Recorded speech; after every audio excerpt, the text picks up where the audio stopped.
بسم اللہ الرحمن الرحیم۔ اخلاص کسے کہتے ہیں؟ جنید بغدادی رحمۃ اللہ علیہ کہتے ہیں کہ میں نے اخلاص ایک حجام سے سیکھا۔ ایک میرے استاد نے کہا کہ تمہارے بال بہت بڑھ گئے ہیں، اب کٹوا کے آنا۔ جیب میں پیسے کوئی نہیں تھے۔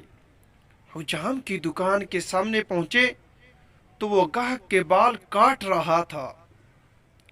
انہوں نے عرض کی، چاچا اللہ کے نام پہ بال کاٹ دو گے؟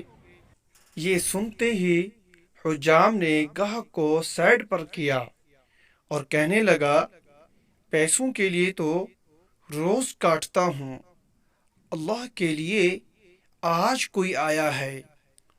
اب ان کا سر چوم کے کرسی پہ بٹھایا، روتے جاتے اور بال کاٹتے جاتے۔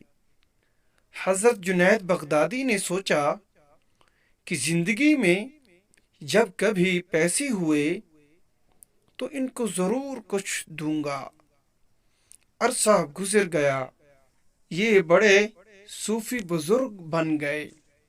ایک دن ملنے کے لیے گئے، واقعہ یاد دلایا اور کچھ رقم پیش کی تو حجام کہنے لگا، جنید تو اتنا بڑا صوفی ہو گیا، تجھے اتنا نہیں پتہ چلا کہ جو کام اللہ کے لیے کیا جائے اس کا بدلہ مخلوق سے نہیں لیتے۔ اگر یہ ہماری ویڈیو اچھی لگے اس کو لائک کریں، چینل کو سبسکرائب کریں، ساتھ دے گئے بیل آئیکن کے بٹن کو ضرور کلک کریں۔